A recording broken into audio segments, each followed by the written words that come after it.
الرجيم بسم الله الرحمن الرحيم الحمد لله الملك الحق المبين والصلاة والسلام على سيد المرسلين أبي القاسم محمد وآله الطيبين الطاهرين سيما على الإمام المنتظر والحجة الثاني عشر عجل اللهم له الفرج ولعنة الله على أعدائهم أجمعين أما بعد فقد قال الله الحكيم في كتابه المبين بسم الله الرحمن الرحيم إنا أنزلناه في ليلة القدر وما أدراك ما ليلة القدر ليلة القدر خير من ألف شهر تنزل الملائكة والروح فيها بإذن ربهم من كل أمر سلام هي حتى مطلع الفجر صلوات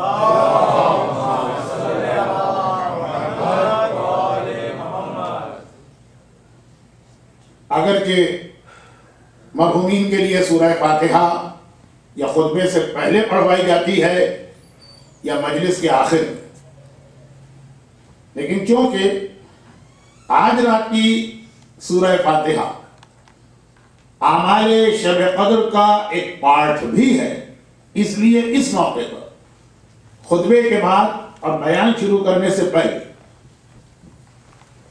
تمام مرحوم مومنین و مومنات، حاضرین مجلس کے خاندان کے تمام مرحومین، آج جن کی جانب سے افطار کا انتظام کیا گیا ان کے خاندان کے تمام مرحومین، کل لاہور میں جو شہادتیں ہوئیں ان شہدائے لاہور اور کل شہدائے ملت جعفریہ، سیلاب میں جو مومنین شہید ہوئے، ان سب کے لیے ایک مرتبہ سورہ فاتحہ۔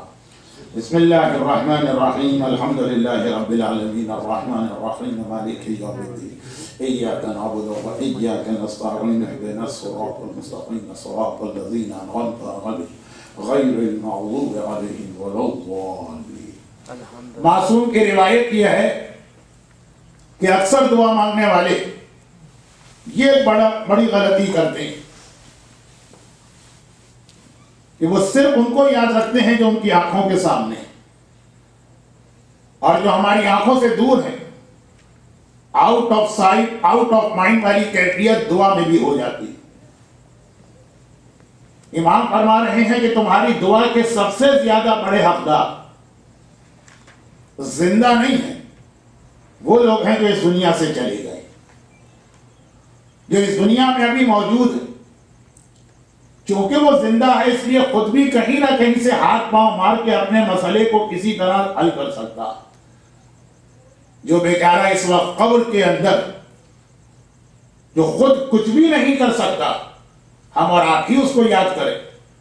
آج کی رات اگر شب جمعہ سمجھ کے جملہ سنیں تو آج کی رات سال میں تقریباً 50 مرتبہ آتی ہے۔ ایک سال میں تقریباً ہم کو 50 شب جمعہ ملتی۔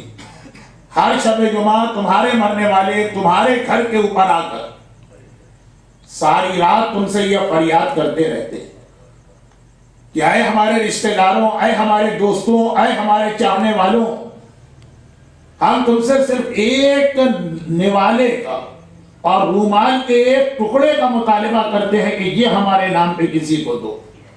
تمہارا نقصان کچھ نہیں ہوگا، ہمارا فائدہ بے انتہا ہوگا۔ اور ایک روایت میں یہ ہے کہ آدھی رات سے لے کے فجر تک۔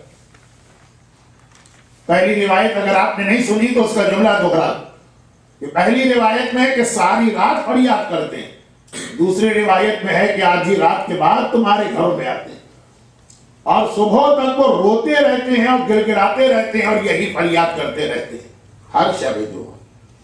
اور اگر آج رات کی مجلس یہ سمجھ کے آپ سنیں کہ یہ ایک نارمل شب جمعہ نہیں ہے، یہ شب قدر والی شب جمعہ، تو یہ وہ رات ہے جو سال میں صرف ایک مرتبہ ملتی ہے۔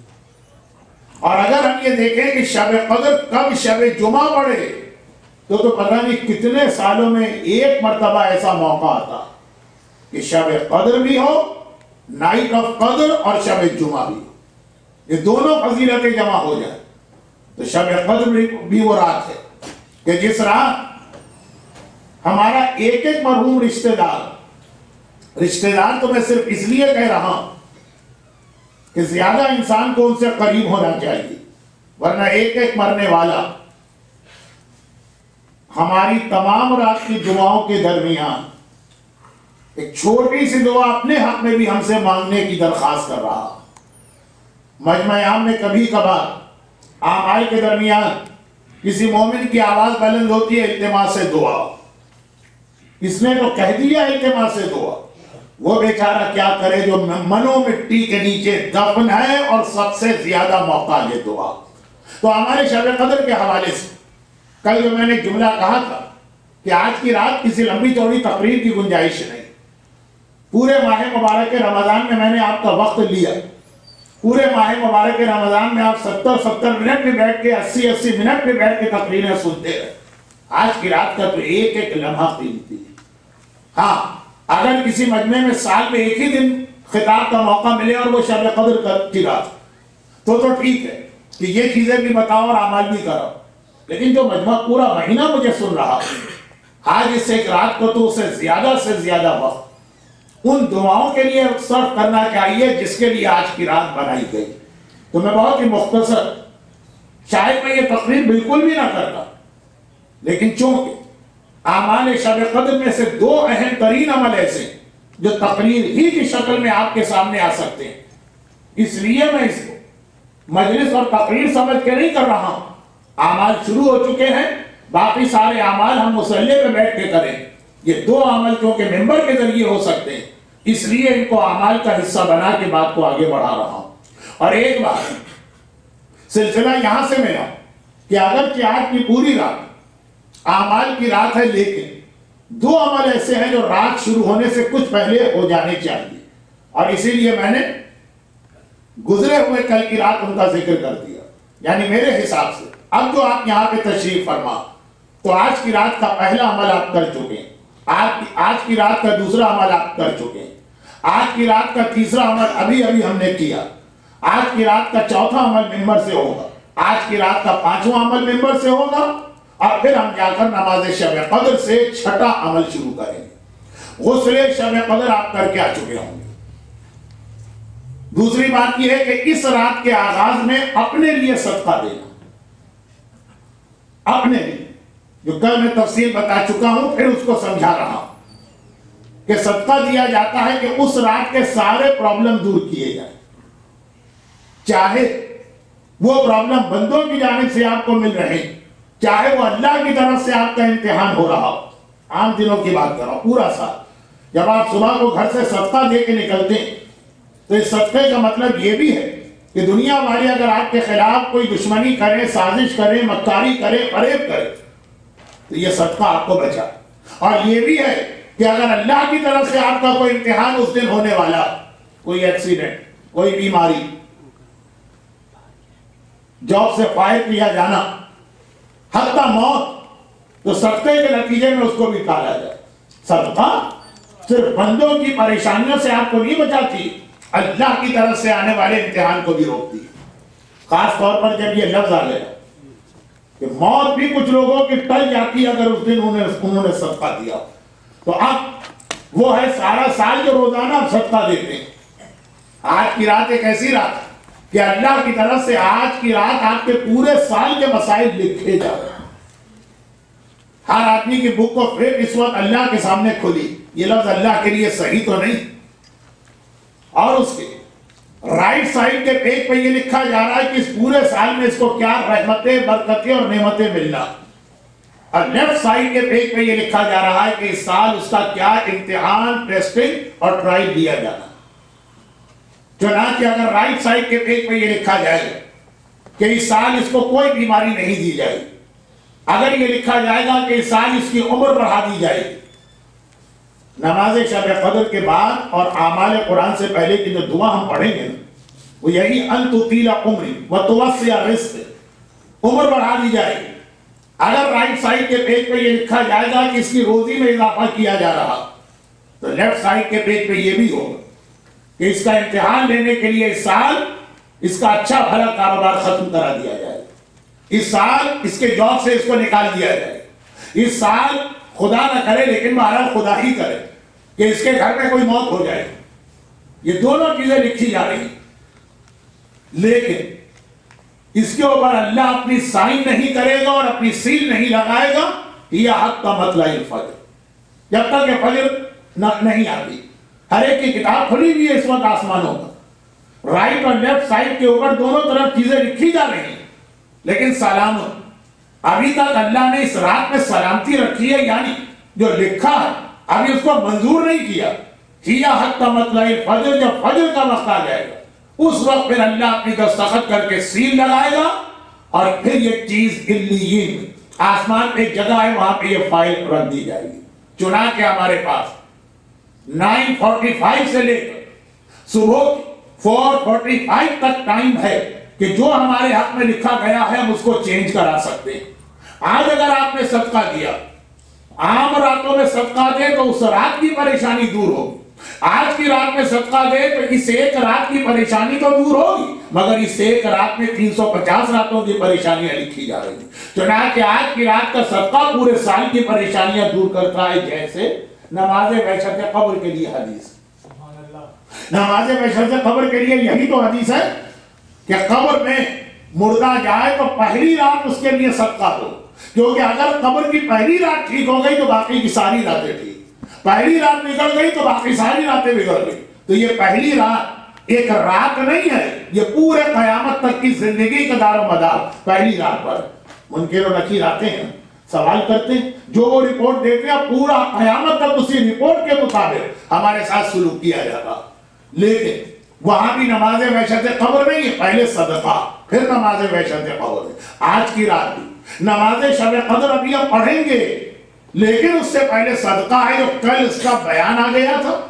آج صرف میں نے تھوڑی سی مزید وضاحت خاص وجہ سے کی کہ یہ صدقہ ایک رات کا صدقہ نہیں، جیسے اقبال کا ایک شعر ہے، اور آج کی رات شب جمعہ شعر پڑھنا مکروہ، کہ ایک سجدہ جو انسان اللہ کے سامنے کرتا وہ ایک سجدہ 1000 دوسرے سجدوں سے آدمی کو نجات دلا دیتا، اور اگر اللہ ہی کے آگے سجدہ نہ کیا تو روزانہ تمہیں کسی نہ کسی کے آگے اپنی پیشانی جھکانا پڑے گی، کبھی بیوی سے ڈر رہے، کبھی بچوں سے ڈر رہے، کبھی باس سے ڈر رہے، کبھی کاروبار سے ڈر رہے، کبھی حکومتوں سے ڈر رہے، کبھی کھلا طاقتور آدمی سے ڈر رہے، اور ایک بار اللہ سے ڈرے اور اس کے آگے پیشانی جھکا دی، اب باقی تمام غیر خدا کا ڈر تمہارے دل سے نکل جاتا۔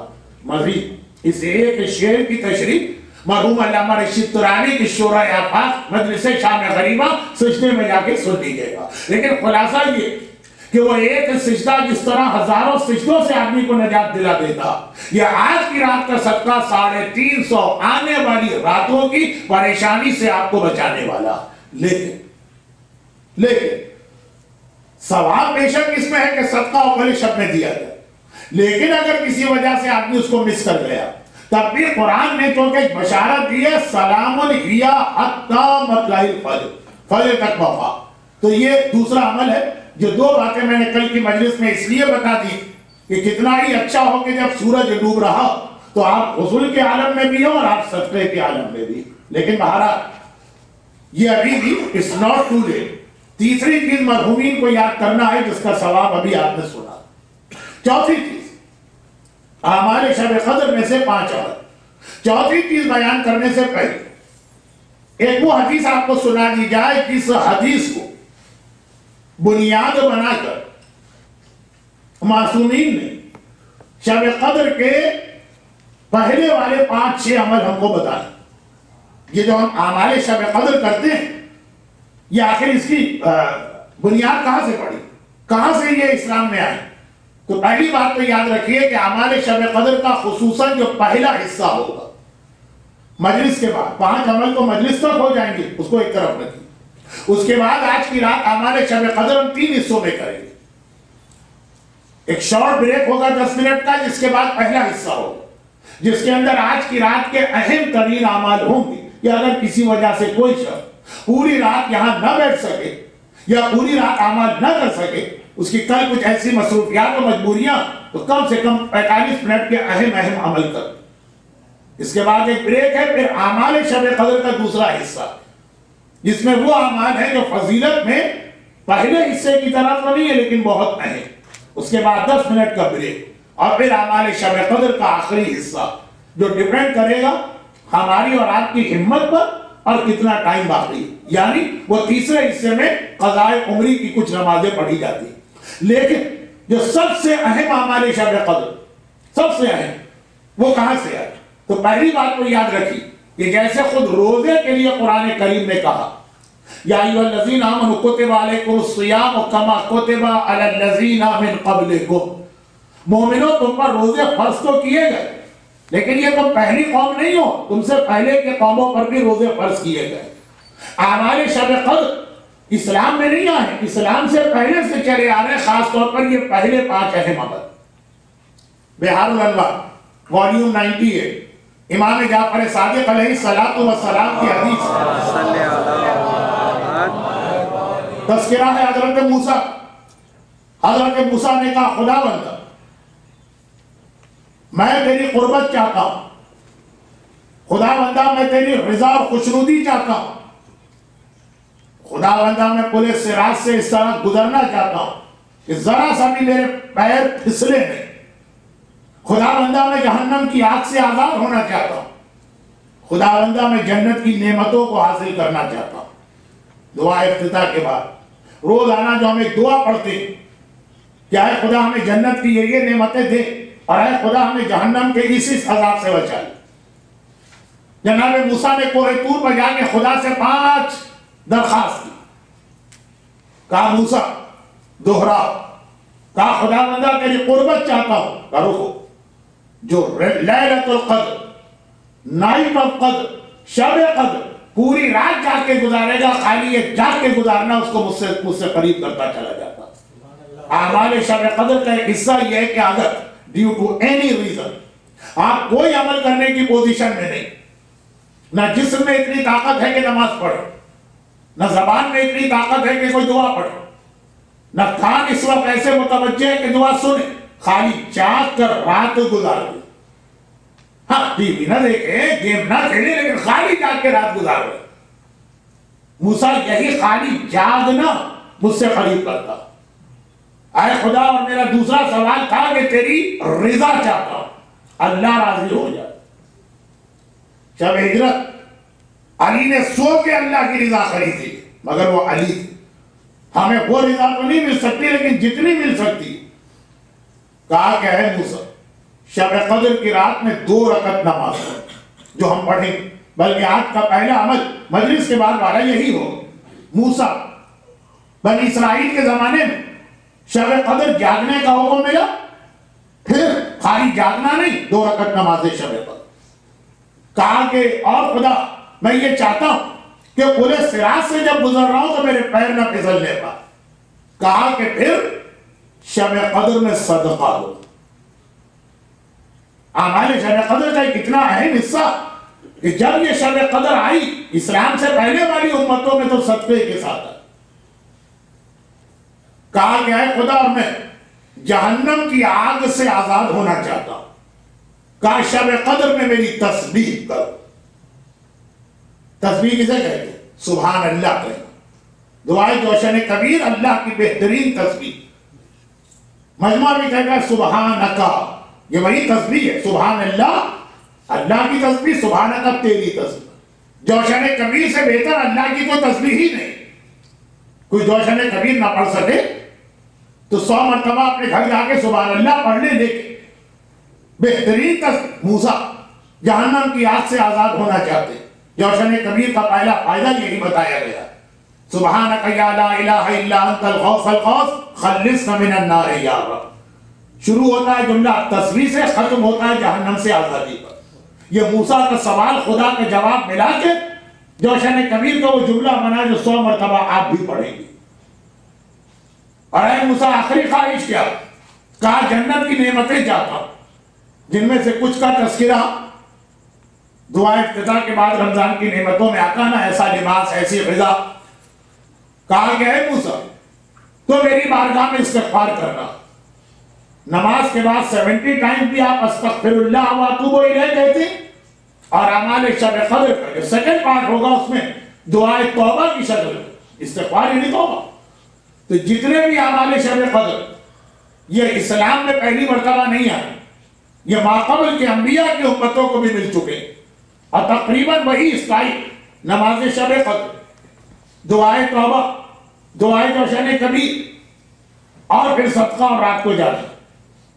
مگر اس میں سے تیسرا والا عمل یعنی صدقہ کتابوں میں الگ سے نہیں لکھا، اس لیے لوگوں کو یاد دلانا پڑتا۔ آئیے یہ شب قدر کے حوالے سے ایک بات ہوئی، اب ایک چھوٹی سی بات اور عرض کر۔ شب قدر کا تذکرہ قرآن کریم میں 2 جگہ آیا ہے، ایک سورہ دخان میں آیا ہے، وہ تو آج ہم پڑھیں گے اپنے اعمال کے سیکنڈ حصے، اور اس سے پہلے آج جو میں نے مجلس جس سورے کی تلاوت سے شروع کی، سورہ انا انزلنا، 2 جگہ یہ تذکرہ آیا، یہ عظیم رات۔ مگر سورہ انا انزلنا کے بارے میں 2-3 چھوٹی باتیں سمجھ لی۔ پہلی بات، سورہ انا انزلنا کے 2 برابر سے حصے، ہمارے علماء سمجھانے کے لیے سورہ کہتے ہیں کہ اس سورہ کا نام ہے سورہ فاطمہ اور سورہ امام زمانہ، کیونکہ اس سورہ کے 2 حصے ہیں۔ پہلی 3 آیتوں میں شب قدر کا تذکرہ فضائل کے اعتبار سے، ہم نے اس قرآن کو شب قدر میں نازل کیا۔ شب قدر کی سب سے بڑی خصوصیت یہ قرآن کی سالگرہ۔ وقت نہیں ہے، میں نے کہا کہ آج مجھے مجلس پڑھنا ہی نہیں، لیکن بہرحال یہ ذہن میں یاد رکھیے، یہی وجہ ہے کہ آج کے اہم ترین عمل وہ عمل بھی ہے جو موسیٰ کی امت کو نہیں ملا۔ ہمارے شب قدر جو آپ نے جناب موسیٰ سے سنے، سارے عمل آ گئے، اہم ترین عمل نہیں آئے، اور وہ ہے قرآن کو سر پہ رکھنے کا، کیونکہ موسیٰ کے زمانے میں قرآن نہیں تھا، تورات تھی، اور یہ خصوصیت قرآن کی ہے، تورات کی نہیں۔ تو ایک عمل ایسا ہے جو موسیٰ کو نہیں ملا، امت موسیٰ کو نہیں ملا، کیونکہ اس کا تعلق قرآن سے، اور قرآن تو خاص تحفہ ہے ہمارے اور آپ کے لیے اللہ جو نازل ہوا آج کی رات۔ مگر امام معصوم اسی آیت کی تفسیر میں، بس یہ 2 جملے اعمال سے ہٹ کے عرض کر رہا ہوں، اسی آیت کی تفسیر میں فرمایا نا کہ اصلی شب قدر جو ہے وہ ہماری دادی کی ذات ہے۔ جس طرح شب قدر رات کا نام ہے، رات اسے کہتے ہیں جو چھپی ہوتی ہے، ہماری دادی کے فضائل چھپے ہوئے، پوری اس کے اوپر مجلس ہوتی ہے، بلکہ مجالس ہوتی ہے۔ پہلی 3 آیتوں میں تذکرہ فاطمہ زہرا کا چل رہا ہے، اگر الفاظ قرآن نے شب قدر کے استعمال کیے، اور آخری 2 آیتوں میں تذکرہ امام زمانہ کا ہو رہا۔ شب قدر کا ایک اہم ترین پیغام، جب میں نے شروع رمضان میں بھی یہ آپ کے سامنے حدیث پڑھی کہ امام نے کہا جس نے تنزل الملائکۃ والروح فیہا بإذن ربہم من کل امر، سلام ہی آتا مطلع الفجر کو میں شروع میں سمجھا چکا ہوں، کہا جس نے اس آیت کو پڑھا اور اس آیت پہ یقین کیا، اس نے خود بخود امام زمانہ کو مان لیا، چاہے وہ زبان سے کہے نہ کہے۔ یا تو آیت پہ یقین ہی نہ کرو، لیکن یقین کرو گے تو خود بخود امام کو ماننا پڑے گا۔ جب خدا نے کہا اس رات کو، ہمیں اور آپ کو نظر نہیں آ رہا، اس رات کو ملائکہ نازل ہو رہے ہیں روح القدس کے ساتھ، اللہ کی طرف سے آ رہے ہیں، امر خدا لے کے آ رہے ہیں۔ امام نے کہا جب بھی کوئی چیز بھیجی جاتی ہے اس میں 4 چیزیں ہوتی ہیں۔ کون بھیج رہا ہے؟ اللہ۔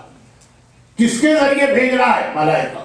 کیا بھیج رہا ہے؟ پورے امر، تمام مسلمانوں، تمام انسانوں کے معاملات اور میٹرز۔ چوتھا سوال یہ کہ کس کے اوپر بھیج رہا؟ جو بھیجنے والا اس کا نام تو بتا چل گیا، اللہ کس کی جانب بھیجے جا رہے ہیں کہ سارے معاملات اس کو دیے جا رہے ہیں۔ تب ماننا پڑے گی کوئی ایسی ذات، چاہے اس کو امام کہو کہ نہ کہو، مگر ایک ایسی ذات کا اعتقاد رکھنا پڑے گا۔ جب تم نے 3 باتیں مان لی تو چوتھی خود ہی ماننا پڑے گی۔ اللہ نے بھیجا، ملائکہ کو بھیجا، سارے انسانوں کے معاملات کو دے کے بھیجا، تو کس کے پاس بھیجا؟ یہ ملائکہ کس کے پاس آ رہے ہیں؟ جس کے پاس آ رہے ہیں اسی کو امام زمانہ کہتے ہیں۔ اور اسی آج کی رات کے اہم ترین عمل، ہر تھوڑی دیر کے بعد امام زمانہ کی سلامتی کی دعا بھی، اللہم کل ولیک الحجہ، پڑھوانے کی ضرورت نہیں، اٹھتے بیٹھتے اپنے پوزیشن چینج کرتے ہوئے، شارٹ بریک میں جاتے ہوئے آتے ہوئے امام زمانہ کی سلامتی کی دعا، دراصل امام زمانہ کی سلامتی نہیں، ہم اور آپ کیا سلامتی کر رہے ہیں؟ امام زمانہ کو یاد رکھنا، پوری رات کے معاملات یاد تازہ رہے کہ ملائکہ ہماری روزی کا مسئلہ لے کے آ رہے، ہمارے پاس نہیں آ رہے، ہمارے آقا اور مولا کے پاس جا رہے، ہماری عمر کا مسئلہ لے کے آ رہے، ہمارے پاس نہیں آ رہے، ہمارے والی و وارث و سرپرست کے پاس جا رہے ہیں۔ تو جس طرح ساری رات اللہ یاد رہے گا، اسی سے تو مانگو گے نا، اور اپنے معاملات یاد رہیں گے تو وہ بھی یاد رکھنا کہ جس کے پاس کے سارے معاملات پہنچائے جا رہے ہیں۔ یہ تو ایک ضمنی بات بیچ میں آ گئی، مگر اصل بات جو مجھے عرض کرنا تھا، اعمال شب قدر کارل مارکس کے الفاظ ایک افہیم نہیں ہے جو مذہب والے مذہب کے نام پہ دے کے لوگوں کو سلا دیتے ہیں۔ اعمال شب قدر ہمیں سلانے کا نام نہیں، ہمیں مزید بیدار کرنے کا نام۔ حضرت امام خمینی کے الفاظ میں اتنی نمازیں اور روزہ نہ کرو کہ تھک کے اتنا سو جاؤ کہ پتہ ہی نہیں چلے کہ تم پر اور مسلمانوں پہ کیا ظلم ہو رہا ہو، لاہور میں یہ بم کا دھماکہ کیوں ہو رہا ہے، کھلا وہ کیوں اس کی ذمہ داری قبول کر رہے ہیں۔ اور ذرا دیکھیے پچھلے سال ایک واقعہ پیش آیا، اس لیے ہم نے اس سال اس کا بدلہ لیا۔ تو اس انداز سے جو کھل کے باتیں کر رہے ہیں، یہ یاد رکھیے گا کہ اس سال کی شب قدر یوم القدس کی رات بن رہی ہے، کل جمعۃ الوداع، کل یوم القدس ہے، اور یوم القدس کے اعتبار سے ہر آدمی کو اپنی ذمہ داری ادا کرنا۔ کم سے کم ذمہ داری یہ ہے کہ آپ کی دعاؤں میں اس بیت المقدس قبلہ اول کا تذکرہ رہے اور وہاں رہنے والے مظلوم مسلمانوں کا تذکرہ رہے۔ کم سے کم یہ ذمہ داری تو آپ کو ادا کرنا ہی۔ پھر ہر جگہ کے حالات اور واقعات کے تحت ہر مومن اپنا وظیفہ شرعی جس طرح انجام دے۔ تو یہ شب قدر کے اعمال کے بیچ میں کچھ وہ باتیں آ گئی کہ ہمارے شب قدر میں لگ کے اپنے امام زمانہ کو نہ بھولیے۔ آپ کے سارے اعمال جب قبول ہوں گے نا تو رپورٹ امام زمانہ کے پاس جائے گی، آپ کے پاس نہیں آئے گی۔ اس امام کو یاد رکھنا، اعمال شب قدر کے مصروفیات اور تھکن کے دوران یوم القدس اور اس کے حوالے سے اپنی ذمہ داریوں کو یاد رکھنا۔ اور آئیے میں اعمال شب قدر کے آخری حصے پہ آیا ہوں۔ 3 باتیں اب تک ہو چکی ہیں اعمال شب قدر، 2 اعمال ابھی باقی ہیں۔ درمیان میں شب قدر کا تھوڑا سا میں نے تعارف کیا ہے، مگر یہ شب قدر کا تعارف مکمل نہیں ہوگا جب تک کہ میں ایک اور مختصر بات نہ کہوں کہ شب قدر اصل میں نام ہے شب دعا۔ آج کی رات کا ایک نام ہے شب معجزہ۔ ابراہیم نے معجزے دکھائے، موسیٰ نے معجزے دکھائے، عیسیٰ نے معجزے دکھائے، سلیمان نبی کے معجزے تاریخ میں ہیں، تمام انبیاء کے پاس معجزے تھے، ہمارے رسول اور امام تو خیر تھے ہی معجز نہ۔ آج کی رات آپ کو معجزے دکھانا، آج کی رات بڑے سے بڑا گناہگار مومن مثلا میں، آج کی رات وہ ہے کہ ہمارے پاس معجزے کی طاقت ہے۔ مومن کے معجزے کا نام دعا۔ اگر آپ صحیح اور سچے دل سے دعا کریں گے آپ معجزہ دکھا سکتے ہیں۔ آپ کی دعا میں یہ طاقت ہے کہ سورج مغرب سے پلٹ کے آ سکتا، آپ کی دعا میں یہ طاقت ہے کہ جلانے والی آگ نہیں جلائے گی، ڈبونے والا پانی نہیں ڈبوئے گا، کاٹنے والا جانور نہیں کاٹے۔ یہ انبیاء کے موجود روایتوں میں دعا کی طاقت کو سمجھو، اتنی بڑی پاور اللہ نے تمہارے ہاتھ میں دی ہے۔ کیا ایٹامک پاور ہوگی، کیا نیوکلیر ویپنز ہوں گے، کیا آج کی جدید ترین ٹیکنالوجی ہوگی جو طاقت دعا میں۔ ناممکن کام اگر ہو جاتے ہیں پورے تو دعا، مرنے والا بھی زندہ ہو سکتا ہے مومن کی دعا کی طاقت سے۔ امام تو معجزہ دکھاتے آپ کے پاس دعا، تو اپنی دعا کی طاقت سمجھ کے دعائیں مانگیے گا۔ کبھی یہ نہ ہو کہ آپ مثلا دعا مانگ رہے ہیں، ایک ایڈس اور کینسر کا مریض ہے، تمام ڈاکٹروں نے کہہ دیا مر جائے گا 3 دن، اب آپ دعا تو مانگ رہے ہیں مگر یہی سوچ کے مانگ رہے ہیں بھائی حکم ہے تو دعا مانگ رہا ہوں، ورنہ 3 دن مرنے والا بالکل ہے، وہ کون اس کو بچا سکتا؟ غلط۔ اگر اس وقت خود امام ہوتے اور آپ ان کے پاس جا کے کہتے کہ مولا ڈاکٹروں نے کہہ دیا یہ پرسوں مر جائے گا، آپ بچا لیجئے، تو آپ یقین کے ساتھ جاتے۔ اپنی دعا کی طاقت بھی یہی سمجھیے گا۔ اور اسی اگر اس دعا میں آپ وہ ایک چیز بڑھا دیں جو ہمارے شب قدر میں نہیں لکھی، میری خواہش ہے کہ شامل ہو پارٹ 2 دعائے توسل۔ یہ واقعات ہو 10ویں امام کے حالات و سیرت میں آ گیا ہے نا، اس سے ملتا جلتا ایک واقعہ میں یمن کے بادشاہ کا پڑتا۔ وہ مرغی کے انڈے کے برابر موتی ٹوٹ گئے، پھر بھی وہ واقعات بادشاہ کا پتہ نہیں سچا ہے پتہ نہیں جھوٹا ہے، یہ واقعات اس سے بھی زیادہ اہم ہے۔ یہ تو تاریخ میں ایمان کے حالات میں لکھا ہے نا، یونس گھبرایا گھبرایا آ رہا اس امام معصوم کے پاس جو ایک طرح سے آخری ظاہر امام تھے۔ 11ویں امام تو جتنے عرصے امام رہے قید میں رہے، مومنوں میں سے اکثر نے ان کی زیارت کی ہی نہیں۔ حتیٰ 11ویں امام کے لیے ایک جملہ جو مجھے کہنا نہیں چاہیے کیونکہ بات پھیل جائے، بابا کی زندگی میں بھی وہ لوگوں کے سامنے نہیں لائے گئے۔ انہیں یہ ہوتا نا کہ آپ کہیں چلے ٹھیک ہے امام تھا، 7ویں امام قید میں ہوئے، لیکن جب تک 6ٹھے امام تھے تب تک تو لوگوں نے دیکھا ہوگا نا، 11ویں کو تو لوگوں نے اس وقت بھی نہیں دیکھا۔ کیوں نہیں دیکھا؟ یہ ایک سوال جس کے لیے 1 گھنٹے کی تقریر، تو کیا آج ہی کی رات رہ گئی ہے تقریریں کرنے کے لیے؟ پورا رمضان میں نے کیا کیا اور آخری ہفتہ کیا کروں گا، آج اہم وقت ہے۔ خلاصہ یہ کہ مومنین کے لیے آخری امام 10ویں امام یونس گھبرایا گھبرایا ہے، مولا میں مر گئے، مولا میری گردن کٹ گئی، مولا میرا سارا گھرانہ مار دیا گیا۔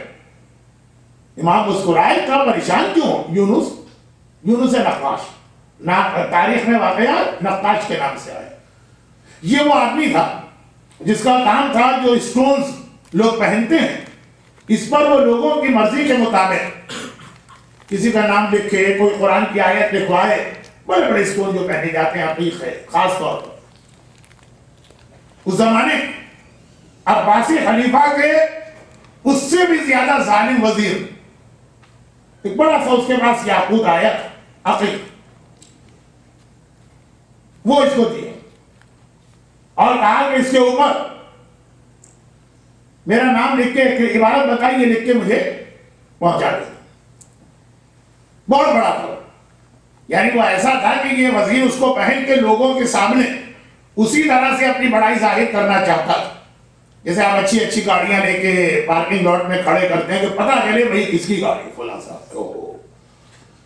تو وہ اس طرح سے یہ اسٹونز بہت بڑا تھا، اس وقت دنیا میں اس جیسا تھا ہی نہیں کوئی۔ یونس گھبرایا مارا 10ویں امام کے بعد، مولا میں گھر میں لے کے آیا، میرے ہاتھ سے پھسل کے گرا اور 2 ٹکڑے اس کے ہو گئے۔ آج کی ڈیموکریسی کو تھوڑی ہے، 1300 سال پہلے کا ڈکٹیٹرشپ ہے، میں بھی مارا گیا، میرا سارا گھرانہ مارا گیا۔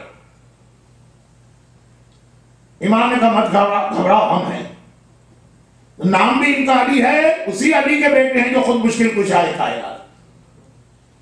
مولا لیکن میری جان، کہا کہ اچھا کس دن وہ تمہیں بلائے گا، اپنے گھر کے صحن میں کھڑا ہو کے میرا نام لینا جو ہم تمہارے توسل میں لیتے ہیں، یا وجیہا عند اللہ عند اللہ اشفع لنا عند اللہ۔ 10ویں امام کا نام لے کے بھی تو آپ کہتے ہیں نا، پھر جانا اس کے دربار۔ کہا مولا مگر اس سے ہوگا کیا؟ کہا دیکھ لینا کیا ہوگا۔ یونس نقاش کا واقعہ تو سیرت معصومین ہے۔ اگلے ہی ہفتے بلاوا آ گئے، نام لے کے امام کا یا وجیہا عند اللہ اشفع لنا عند اللہ کہہ کے گیا تو، لیکن خود بھی سوچ رہا ہے کہ فائدہ اس میں کیا ہوگا۔ وزیر کے پاس پہنچا، اس نے کہا میں نے تمہیں عقیق دیا تھا، ہے نا تمہارے پاس؟ کہا ہے۔ کہا ایسا کرو اس کے 2 ٹکڑے کرو اور برابر سے جو ہے 2 انگوٹھیاں بنا کے دینا۔ گھبرا گیا، لیکن کیوں اتنی قیمتی چیز؟ کہا کہ ہاں تمہیں تو پتا ہے میری 2 بیویاں، اور ان کو کسی طرح پتا چل گیا کہ یہ اتنا بڑا عقیقہ ہے، اب دونوں جھگڑا کر رہی ہیں کہ یہ ہمیں دو، تو ایک ہی راستہ میرے پاس ہے کہ اسے توڑ کر آدھا اور آدھا ان کو دے دوں۔ خالی آپ ہی بیویوں سے نہیں ڈرتے، اتنا ظالم جابر ڈکٹیٹر اکبر ڈرے نہیں انگریز کی فوج سے، لیکن شہید ہو گئے بیوی کی نوج سے۔ اب نوج انگلش ڈکشنری میں دیکھ لیجیے گا کیا کہتے ہیں، مجھے نہیں معلوم۔ اکبر کا بازی کا مشہور شعر ہے نا کہ اکبر ڈرے نہیں کسی سلطان کی فوج سے، مگر شہید ہو گئے بیوی کی نوج سے۔ مگر مسئلہ بیوی کی نوج کا نہیں ہے، مسئلہ ہے مومن معجزے دکھا سکتا۔ ابراہیم نے معجزے دکھائے، جلتی بھی آگ ان کو نہ جلا سکی، آگ آپ کو بھی بچا سکتی۔ موسیٰ نے معجزہ دکھایا، دریا نے ہر ایک کو خط کیا، ان کا لشکر بچ گیا، یہ ساتھی آپ بھی بچ سکتے۔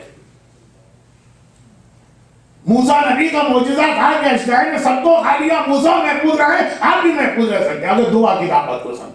تو آج کوئی دعا اوپری دل سے نہ مانگے، دل کی گہرائی سے کہ واقعاً مجھ میں کوئی طاقت نہیں ہے، لیکن جس سے دعا مانگ رہا ہوں اسی نے ابراہیم کو طاقت دی ہے، اسی نے موسیٰ کو طاقت دی ہے، وہی میری دعا کو طاقت دے۔ محمد وآل محمد صلوات،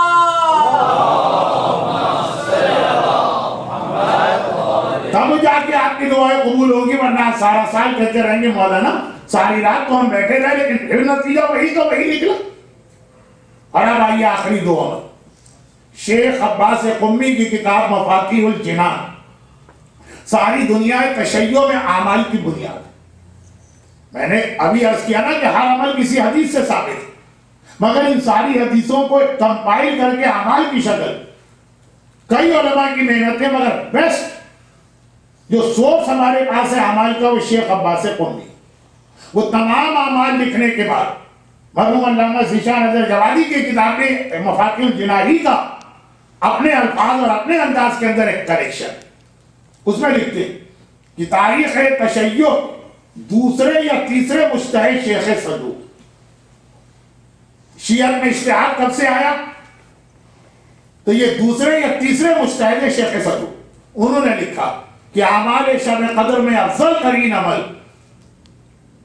واجبات دین کو سیکھنا اور سمجھنا، یہ بھی آج کے اعمال کا ایک حصہ۔ تو اب اتنا وقت تو نہیں ہے کہ ہم پورے کے پورے گھنٹے اس کے اوپر بات کریں، لیکن عمل ہو جائے اس لیے دو مختصر سی باتیں عرض کر رہا ہوں۔ پہلی بات وہ یہ عمل کا ایک حصہ سمجھ کہ ایک بات، اچھا یہاں پہ شب قدر کے حوالے سے بھی ایک مسئلہ میرے ذہن میں آ رہا ہے، میں بتا رہا ہوں، لیکن اس سے پہلے ایک چیز آپ کو ان جنرل بتا دوں، اور وہ یہ ہے کہ ہمارا مجتہد بننے کے بعد اپنے ریسرچ بند نہیں کرتا، اور ایسا نہیں ہوتا ہے کہتے کہ اب تو میں ایسی پوزیشن پہ پہنچ گیا کہ کوئی مجھے چیلنج نہیں کر سکتا ہے تو اب میں آگے کیوں ریسرچ کروں۔ وہ پبلک کے لیے ریسرچ کرتا ہی نہیں ہے، اللہ کے لیے چنانچہ مرتے دم تک اس کا اجتہاد جاری رہتا۔ تو بعض اوقات فتووں میں تبدیلی آتی، بعض اوقات کچھ فتوے ایسے ہوتے جو کلیئر نہیں ہوتے، وہ اگلے مرحلے میں اس کو واضح کرتا، جس سے ایک پرابلم یہ پیدا ہو جاتا ہے کہ اگر کبھی مجتہد کی مختلف فتووں میں آپ کو کنٹراڈکشن نظر آئے تو آخر آپ کس کو اوتھینٹک سمجھیں؟ ایک مجتہد کی 3 یا 4 کتابیں ہوتی، اب فرض کیجئے ایک کتاب میں کچھ اور دوسری کتاب میں کچھ، بہت ریئر چانس ہے لیکن ہے۔ پھر آج کل ایک مسئلہ یہ ہے کہ کتاب میں کچھ ہے اور انٹرنیٹ کی سائٹ پر کچھ، اور آج کل ایک اس سے بڑا مسئلہ، اور کتاب میں کچھ اور لکھا ہے، ایک مومن آ کے کہتا ہے میں نے تو ان سے کچھ اور سنا۔ اب یہ 3 4 5 طریقے ہیں جن میں مجتہد کے فتوے آپس میں ٹکرا سکتے ہیں۔ تو اس کا ایک سلوشن ہے اسلام میں، وہ انشاءاللہ میں سیٹرڈے کو بتاؤں۔ آج اعمال کا وقت ہے، میرے ان بے تکے الفاظ کا نہیں، تو یہ سیٹرڈے کو میں بتاؤں گا کہ اس طرح سے ابھی کنٹراڈکشن ہو جائے تو سب سے پہلے ہم کس کو اہم سمجھیں، کتاب کو یا ایک آدمی کہتا میں ایک چیز سن کے آ گیا۔ لیکن ابھی جو بات ہو رہی تھی آج کے اعمال کے حوالے سے، اس میں ایک چیز صدقہ صدقہ صدقہ، میں نے کئی بار کہا نا، فقہی مسئلے کے اندر بھی یہ صدقہ آ گیا تو بتا رہا ہوں۔ آغا سیستانی نے ایک کتاب تو خاص آپ کے لیے لکھی ہے، وہ ایک طرح سے ہم لوگوں کے لیے لکھی ہی نہیں، ان کی ایک کتاب اسلامک لا ہے وہ سب کے لیے، ان کی ایک کتاب منہاج الصالحین ہے وہ سب کے لیے، ایک کتاب ہے code of practice for Muslim living in the West, تو نام سے ہی پتہ چل رہا ہے یہ خاص آپ کے لیے، عمل سب کریں گے لیکن خاص آپ کے لیے۔ اس کا مسئلہ نمبر 584 یہاں پر مجھے روک دے، ایک تھوڑی سی کمپلین کرنا پھر میں مسائل پر آتا ہوں۔ اب میں دیکھ رہا ہوں کہ میں نے پھر بھی بہت وقت لے لیا، یہ آپ کو تسلی دیتے ہوئے بھی کہ بہت جلدی ممبر سے اتر رہا ہوں، آج مجھے تقریر نہیں کرنا، آج مجھے سب کچھ ہی میں نے وہ کر لیا جو روز کرتا ہوں، تو خیر بہت مختصر بات۔ A code of practice for Muslims living in the West, question number 584۔ اب یہاں پہ ایک بات میں بتا رہا ہوں، اس سے یہ اندازہ ہوتا ہے کہ عام مومنین کو کسی چیز سے کتنا انٹرسٹ۔ آغا سیستانی کی جو اسلامک لا ہے جو سب کے لیے لکھی گئی ہے اس میں بھی کئی مسئلے چینج ہو چکے ہیں. آغا سیستانی کی تقریر شروع ہوئی تھی 1992 اگست کا مہینہ تھا. اسی جعفریہ ہال کے اندر میں اشرا پڑھ رہا تھا. 7 سفر کی مجلس تھی. 8 سفر کو پتا چلا کہ آیت اللہ خوئی کا انتقال ہوا. آج بھی میں دنیا میں جہاں کہیں مجلس پڑھتا ہوں تو یہ یاد کرتا ہوں کہ جعفریہ ہال میں اس دن اشرا پڑھ رہا تھا جس دن آغا خوئی کے انتقال کی خبر آئی. تو فوراً آغا سیستانی کی تقریر شروع کی اکثر لوگوں. تو آج ہو گئے 18 سال اس اگست میں. 18 سال بہت بڑا پیریڈ ہے. اس میں مجتہد کے بہت فتوے بدل جاتے ہیں. کسی کی غلطی بھی نہیں اس کی ریسرچ بدلی. تو اسلامک لا میں کئی مسئلے بدل گئے. اردو میں یہ کتاب توضیح المسائل کے نام سے چھپتی ہے. اس کے نئے ایڈیشن آ گئے ہیں, ریوائز ایڈیشن آ گئے ہیں, جو مسئلے بدل گئے وہ چینج ہو کے آ گئے. فارسی کے اندر نیا ایڈیشن آ گیا, عربی میں نیا ایڈیشن اور انگلش میں جو 20 سال پہلے کتاب لکھی گئی تھی ایز اٹ از اسی طرح چھپ رہی. اس کا مطلب یہ کہ کسی کو انٹرسٹ ہی نہیں ہے اس کتاب کا نیا ایڈیشن لینے میں. بہت سی نیک جگہوں پہ لوگ پیسہ خرچ کرتے ہیں. ابھی عمل رمضان کی کتابیں کراچی میں ہزاروں چھپے تقسیم ہو رہی ہوں گی فری. وہ مستحبات ہے, اسلامک لا واجبات. اس میں کوئی پیسے خرچ کرنے کو تیار ہے کہ یہ کتاب جس کی 24 گھنٹے ہر مرد, عورت, بچے اور بوڑھے کو ضرورت, اس کا لیٹسٹ ایڈیشن چھپایا جائے, خاص طور پر جب پتا ہے کہ یہ مسئلہ بدل گیا. روزے کے اندر بلغم کا کتنا اہم مسئلہ ہے بدل چکا. نماز آیات کا پورا طریقہ بدل چکا. یعنی انٹرسٹ ہی نہیں ہے لوگوں کے کتاب. انگریزی کی بات کر رہا ہوں, اردو میں ہے انٹرسٹ. کراچی میں آپ جا کے اسی کا اردو ایڈیشن خریدیں, توضیح المسائل آپ کو لیٹسٹ ایڈیشن ملے. اسی طرح code of practice for Muslims in the West. سب سے پہلے آیت اللہ سیستانی نے اس کتاب کا انگلش میں ٹرانسلیشن کروایا 1996-97. اب تک وہی ایڈیشن چھپ رہا, جبکہ اس کے بعد اس کتاب کے کئی مسئلوں آیت اللہ سیستانی نے تھوڑا سا ایلوبریٹ کیا. اردو میں نئے ایڈیشن آ گئے جن کی یہ کتاب بھی نہیں. یعنی اس سے اندازہ کریں کہ کتنا لیک آف انٹرسٹ. اب آئیے مسئلہ 584. پوچھا گیا کہ کیا کسی مسئلے میں ہم ڈائریکٹ استخارہ دیکھ سکتے ہیں؟ استخارہ فقہی مسئلہ ہے. جواب یہ دیا کہ استخارہ تیسرے مرحلے پر. یہ یہاں بھی رکھی ہوئی ہے, شارٹ بریک میں آپ جا کے پڑھ لیجیے گا. 584 کہا کہ پہلے خود غور کرو. آفٹر پونڈرنگ یور سیلف, پہلا مرحلہ خود غور کرو کہ مسئلے میں کیا, شادی کریں یہاں پہ نہ کریں, فلاں بزنس کریں کہ نہ کریں, فلاں کام کریں, خود غور کرو. اگر تمہاری عقل جواب دے جائے, اگر عقل نے جواب نہیں دیا, عقل بتا رہی ہے کہ صحیح کیا غلط کیا, ختم, استخارے کا موقع ہی نہیں. عقل جواب دے جائے تو پھر کنسلٹ ادر مومنین, پھر ایڈوائز لو دوسرے مومنین سے جو ذرا سمجھدار کر سکتے. سمجھدار مومنین سے ایڈوائز نہیں, ہر ایک سے نہیں لیں گے. ایسے بھی ملیں گے آپ ایڈوائز لینے کا, بھئی ہمارے گھر میں بڑی پریشانی آ رہی. تو داڑھی منڈوا تو جب سے داڑھی رکھی تب سے پریشانی آ رہی ہوگی. آپ نے بھی کہا کنفرم کیا جی, ہاں اسی دن سے آ رہی ہے پریشانی. نہیں, مومنین صحیح مومنین سے ایڈوائز. اگر اس سے بھی مسئلہ حل نہ ہو تو استخارہ دے. استخارہ تیسرے نمبر پر. تیمم, اگر وضو نہ ہو تو تیمم کرو, وضو کر سکتے ہو پھر تیمم کرو, وہ غلط ہے, نماز بھی غلط. پہلی بات تھی. پھر اس میں آگے جملہ ہے کہ ایک بار استخارہ دیکھنے کے بعد دوبارہ استخارہ نہیں دیکھ سکتے unless یہ کہ ایشو has been changed. ٹھیک ہے, یہ انگلش میں یہاں تک لکھا فرسٹ ایڈیشن. سیکنڈ ایڈیشن میں آگا نے اس میں ایک لفظ بڑھا دیا کہ اگر سچویشن چینج ہو جائے تو استخارہ دیکھ سکتے ہو. انگلش میں ابھی تک 96 کی ورڈنگ چل رہی ہے, جبکہ لیٹسٹ ایڈیشن اردو, عربی, فارسی تینوں میں چینج ہو گیا, بلکہ فرینچ میں بھی چینج ہو گیا. اور وہ یہ ہے کہ سچویشن چینج ہو جائے, اور صدقہ دینے سے بھی سچویشن چینج ہو جاتی ہے, اس لیے صدقہ دے کے دوبارہ استخارہ دیکھا جا سکتا. صدقہ چینج کر دیتا ہے سچویشن کو. یہ واجبات کا ایک مسئلہ تھا, واجبات کا نہیں تھا, لیکن میں نے اس لیے اس کو بتایا کہ اس سے واجبات کا ایک مسئلہ بھی حل ہو رہا. کہ 20 سال پرانی کتاب یا 20 سال پرانے مسئلے میں چینج پاسبل ہے۔ آئیے اب ہم ڈائریکٹ مسائل فقہ کے اعتبار سے ایک بات کریں کہ ایک بات کا خیال رکھیے گا، اور وہ یہ کہ ہمارے یہاں بہت سی جگہوں پہ یہ غلط فہمی کہ شب قدر میں جو قضاء عمری پڑھی جاتی ہے اس سے ساری زندگی کی قضا نماز معاف ہوتی ہے۔ نہیں، قضاء عمری کی بیس ایک فقہی مسئلہ، اور وہ یہ کہ بچہ بچہ جانتا، بس یہ آخری مسئلہ بتا رہا ہوں کیونکہ یہ اعمال کا حصہ ہے، سمجھیے آپ عمل شروع کر چکے ہیں، اس لیے میں نے 7 منٹ 8 منٹ کے لیے قضاء عمری کی بیس ہے فقہی مسئلہ۔ فقہی مسئلہ یہ کہ ہمارے مجتہدین میں ایک بحث یہ کہ اگر کسی آدمی پر آلریڈی قضا نماز اور قضا روزے باقی تو کیا اسے اجازت ہے کہ اپنا قرضہ کو ادا نہ کرے اور سنتی نماز اور سنتی روزہ کرے؟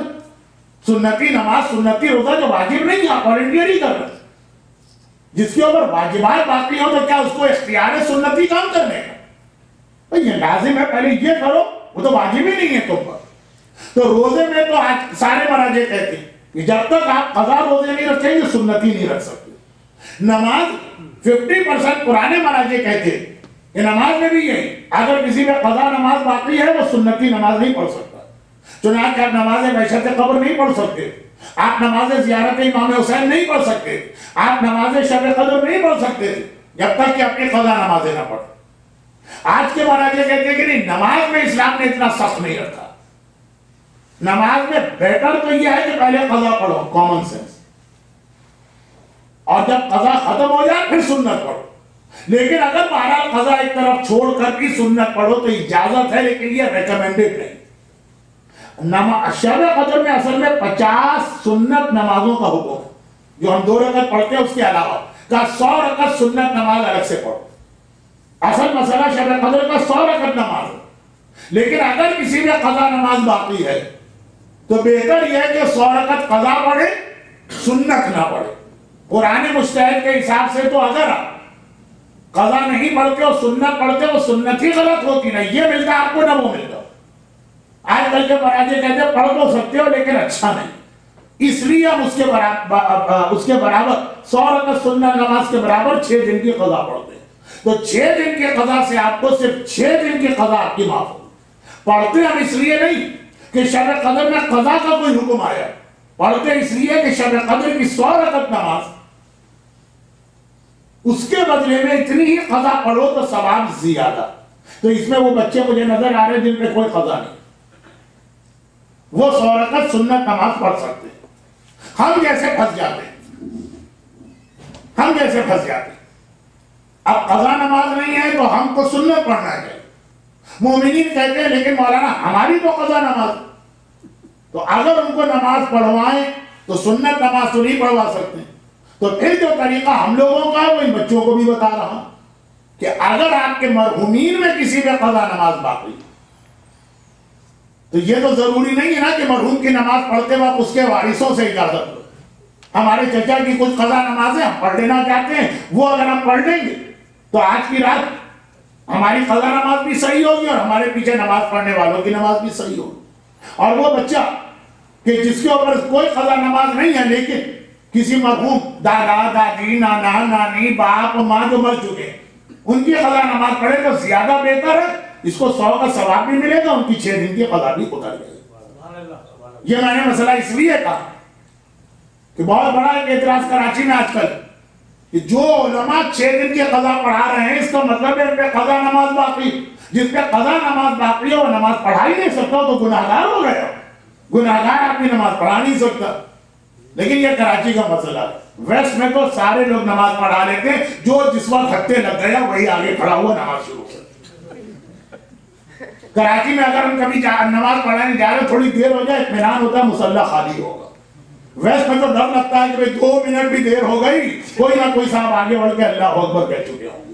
ہمارے یہاں کرائٹیریا یہاں پہ نہیں رہا، یہ بہت اہم مسئلہ ہے، لیکن یہ شب قدر کا پارٹ نہیں۔ شب قدر کا پارٹ ہے کہ وہ بچے کیونکہ میں نے لاسٹ ٹائم دیکھا تھا کہ بچے نے ہمارے پاس کوئی قضا ہے تو بھائی واجبات کی بات کرو تو پورے اعمال ہی واجب نہیں، ثواب کے لیے کر رہے ہو تو کسی مرحوم کی قضا نماز پڑھ لو۔ اس میں مسئلے تو بہت ہیں لیکن وہی بات ہے کہ آج ہی کی ایک رات رہ گئی آپ کو ٹائم ویسٹ کرنے کے لیے، اتنا بھی میں نے اس لیے پڑھا کہ یہ اعمال کا پارٹ بنے، مگر اعمال کا آخری پارٹ تو رہے ابھی تک ہم نے کتنے عمل کیے؟ غسل کی بات ہو گئی، نمبر 2 صدقہ، نمبر 3 مرحومین کو یاد کرنا، نمبر 4 واجبات کا بیان جو اعمال کا ایک حصہ۔ اب آئیے 5ویں بات، جس کے بعد یہ مجلس جو مجلس کم ہے اعمال زیادہ، یہ مکمل ہوگی، اور وہ یہ کہ ہم اور آپ دعا مانگ رہے ہیں اور اللہ کی رحمت سے امید ہے کہ قبول کر لے، لیکن جیسا ابھی آپ نے واقعہ سنا کہ اگر ہم دعائے توسل معصومین کا نام لے کے دعا مانگیں گے، دعا کی طاقت اتنی بڑھ جائے گی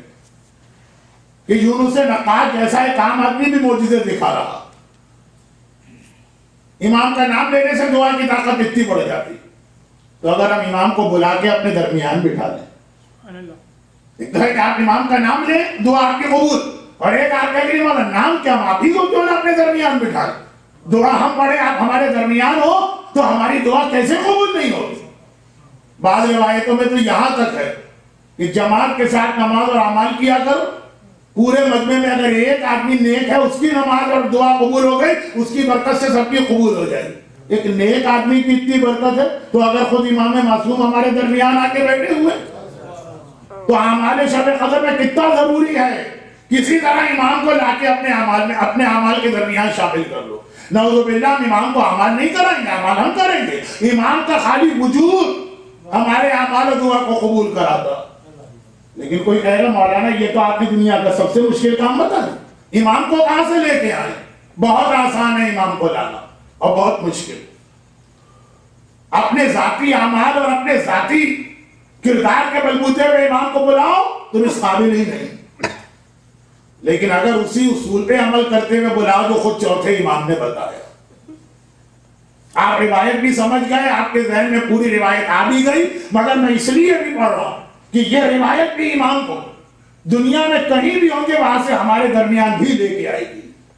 اگر ہمارا بیڑا پار ہو گیا اگر اس روایت کی وجہ سے صحیح، امام ہمارے اعمال میں ہمارے درمیان بیٹھ گئے۔ چوتھے امام کا شاگرد ہے زہری، اس نے ابتدا سے امام سے علم حاصل کیا، اتنا علم لیا کہ اپنی قوم کا امام بن گیا، ہم سے کوئی تعلق نہیں ہے اس کا، اپنی قوم کا امام بن گئے، اور اتنا چونکہ اس نے ترقی چوتھے امام کی خدمت میں امام کی جوتیاں سیدھی کر کے کی، تو اس کا بڑا دل چاہتا کہ کبھی میں اپنے آقا اور مولا کو اپنے گھر میں مہمان بلاؤں۔ وہ ان کو امام نہیں مانتا، رسول کا بیٹا مانتا، امت کا سب سے بڑا عالم مانتا، حسین کا وارث مانتا اور اپنا استاد مانتا۔ چنانچہ اس نے شادی کی، امام کو بلایا، امام نے کہا کربلا کے بعد ہمارے گھرانے سے یہ رواج ہی اٹھ گیا، اب ہم شادیوں میں نہیں جاتے۔ اس نے مکان خریدا، امام کو بلایا، امام نے کہا ہم خوشیوں میں شریک نہیں ہوتے۔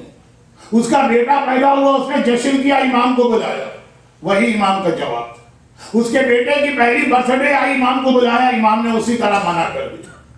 وہ وقت آ گیا کہ اس کا اپنا بیٹا جوان ہو گیا اور بیٹے کی شادی ہو گئی، تڑپ کے گیا مولا اب تو آ جائیے، یہ میرے گھر کی اتنی بڑی خوشی۔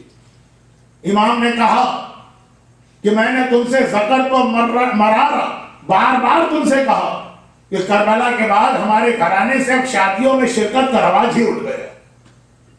اب تڑپ کے کہا تو مولا اگر کوئی آپ کو بلانا چاہے، یہی ہم بھی کہہ رہے ہیں کہ مولا ہم اپنے اعمال کو قبول کرانے اور اپنی دعاؤں کو قبول کرانے کے لیے اگر آپ کو بلانا چاہے۔ زہری نے کہا کہ مولا اگر کوئی آپ کو بلانا چاہے تو کیا طریقہ؟ کہا میرے بابا کی مجلس رکھ دے، میرے گھر کے مصائب اپنے گھر میں قائم کرے پھر دے۔ زہری نے اعلان کر دیا اچھا میں کربلا والوں کا ماتم کروں گا۔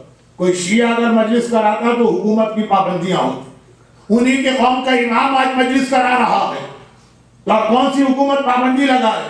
مدینے کے لوگ بھی تڑپ رہے تھے، حسین پہ رونے کے لیے موقع نہیں مل رہا تھا، یہ بہترین موقع ملا۔ چنانچہ ایک بار اتنا مجمع اس مجلس کے اندر پورا گھر اس کا بھر چکا ہے، کھچا کھچ لوگ بیٹھے ہوئے۔ اب زہری گھر سے باہر نکلے، امام کو لے کے آؤ، جو رسول خدا کی قبر کے برابر ہی حجرے میں رہتے، مگر وہاں تک جانے کی ضرورت نہ پڑی، اپنے گھر سے نکلے تو کیا دیکھا دروازے پہ میرے چوتھے امام خود سے کھڑے ہیں۔ تڑپ کے کہا فرزند رسول میں آپ کو لینے جا رہا تھا۔ امام کا وہی جواب جو شب قدر کے اعمال کے مومنین کے لیے، کہا کہ زہری جہاں میرے بابا کا ذکر ہو، ضرورت نہیں ہے کوئی مجھے لینے جائے، میں جہاں بھی ہوں وہاں سے چل کے خود اس کے یہاں آتا ہوں۔ اللہ اللہ، ہمارے یہ چند آنسو، ہمارے یہ چند جملے آقا سجاد کو پتہ نہیں کہاں سے ہمارے درمیان لا کر ہمارے اعمال بھی قبول کروا دیں گے، ہماری دعائیں بھی قبول کروا دیں گے۔ مجھے بلانے کی ضرورت نہیں ہے، میں خود آتا ہوں۔ زہری امام کو لے کے آئے، منبر کے قریب جگہ دی، اور خطیب نے ایک بار جو کربلا میں اکبر کا تذکرہ شروع کیا۔ ایک اکبر کا ذکر ایسا ذکر ہے کہ اکبر کا واسطہ دے کے کبھی دعا کرے، اکبر کی دادی فاطمہ زہرا آپ کی دعا لے کے خود خدا کی بارگاہ میں جائے گی۔ اس ماننے والے نے میرے اکبر کا واسطہ دے کے یہ دعا کی ہے۔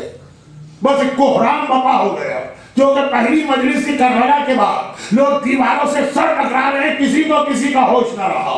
اور جب مجلس ختم ہوئی، مجمع ذرا سا کم ہوا، صاحب خانہ امام زہری منبر کے قریب آئے تاکہ آقا سجاد کے قریب بیٹھے، دیکھا آقا سجاد نظر نہیں آ رہے۔ روایت تو مجھ سے پوری پڑھی بھی نہیں جاتی، مگر اس لیے تاکہ آپ کو پتا چلے کہ یہ چند جملے ہمارے اعمال شب قدر کے لیے کتنا اہم بن رہے ہیں۔ ایک بار ڈھونڈتے ہوئے چلے، میرا فرزند رسول، میرا استاد کہاں چلا گیا، تو آپ کو معلوم ہے کہ کہاں پہ دیکھا، جہاں آنے والوں نے جوتیاں اتاری اور غشی کے عالم میں ہمارا آقا لیٹا ہوا ہے، پانی چھڑک کے ہوش میں لایا گیا۔ زہری نے ہاتھ جوڑے، فرزند رسول منبر کے بعد سے آپ وہاں کیسے آ گئے؟ اللہ اللہ کو جملہ آ رہا ہے روایت میں، آپ کے سارے اعمال اسی جملے پہ قبول۔ ایک بار سجاد نے کہا، ادھر خطیب نے میرے بابا کے مسائل پڑھے، ادھر میں نے دیکھا آسمانوں سے اتر کے میری دادی فاطمہ زہرا آ رہی ہیں، اور وہاں بیٹھی ہیں جہاں عزاداروں نے جوتیاں اتارے ہیں اور بال کھول کے ان کے حق میں دعا کر رہی ہیں۔ خدا بندہ، یہ میرے لال کی عزادار، ان کی جتنی حاجتیں اور دعائیں ہیں میں تیری بارگاہ میں اس کو پیش کرتی ہوں۔ اعمال شب قدر کے پہلے مرحلے کا اختتام دعائے فاطمہ زہرا پر ہوا۔ خدا بندہ، تجھے حسین کی مظلومہ ماں فاطمہ زہرا کی اس دعا کا واسطہ ہمیں اس قابل بنا دے، ہم دعائے فاطمہ زہرا میں شامل ہو سکے۔ خدا بندہ، ہمارے اس اجتماع کو اس قابل بنا دے کہ ہمارا آقا سجاد بابا کا نام سن کے تڑپ کے چلا ہے، وہ ساری رات اعمال میں ہمارے ساتھ بیٹھا رہے اور ہماری دعاؤں کو تیری بارگاہ میں قبولیت کی منزل تک لے جائے۔ خدا بندہ، تجھے فاطمہ اور اولاد فاطمہ کا واسطہ، تجھے میرے مظلوم آقا حسین اور حسین کی اکبر کا واسطہ، آج جتنے مومنین اور مومنات جعفریہ ہال میں اس وقت جمع ہیں اور پھر جو اعمال میں رہیں گے، جو کسی مجبوری سے نہ رہیں گے، خدا بندہ ان کی ساری دعائیں پیشگی، ابھی دعا کرنے سے پہلے ہی، عمل کرنے سے پہلے ہی حسین کے نام پہ یہ ساری دعائیں قبول فرما۔ خدا بندہ، ان کو سارا سال شب قدر کی وجہ سے میں نے کہا، ورنہ ساری زندگی ہر مصیبت، ہر آفت، ہر پریشانی سے محفوظ فرما۔ ان کو طولانی عمر بھی عطا فرما، صحت و عافیت کے ساتھ، ان کے رزق حلال میں برکتیں بھی عطا فرما، ان کو اپنی اولادوں کی ساری خوشیاں بھی نصیب فرما۔ خدا بندہ، ہماری دعاؤں میں ہمارے مرحومین کو بھی شامل فرما۔ اگر وہ اعلی علین میں پہلے سے ہیں تو ان کے رتبے بلند کر دے، اگر خدا نہ خواستہ کسی پریشانی میں مبتلا ہیں، تجھے میرے مظلوم آقا سجاد کی حاضری کا واسطہ ہمارے مرحومین کے عرضات کو دور کر کے انہیں بھی اس وقت جوار اہل بیت سے بچا فرما۔ دنیا میں جہاں جہاں مظلوم شیعان حیدر کرار، جب سیلاب زدگان کو سوچتا ہوں تو میں خیال کرتا ہوں بیچارے کیا عمل کریں گے، 3 دن سے جن کے بچوں نے ایک لقمہ طعام کا نہ کھایا ہو، جنہوں نے ایک گھونٹ پانی کا نہ پیا ہو۔ خدا بندہ، دنیا میں جہاں جہاں اس وقت مظلوم شیعان حیدر کرار، عزاداران امام مظلوم ہو، چاہے وہ سیلاب زدگان جیسی قدرتی آفت میں مبتلا ہو، اور چاہے وہ عراق و لاہور جیسی دشمنان اہل بیت کی مبتلا کی بھی آفتوں میں ہے، خدا بندہ ان تمام صاحبان ایمان کو اپنے حفظ و ایمان میں فرما۔ خدا بندہ، ان کے اس امتحان کو بھی پورا فرما۔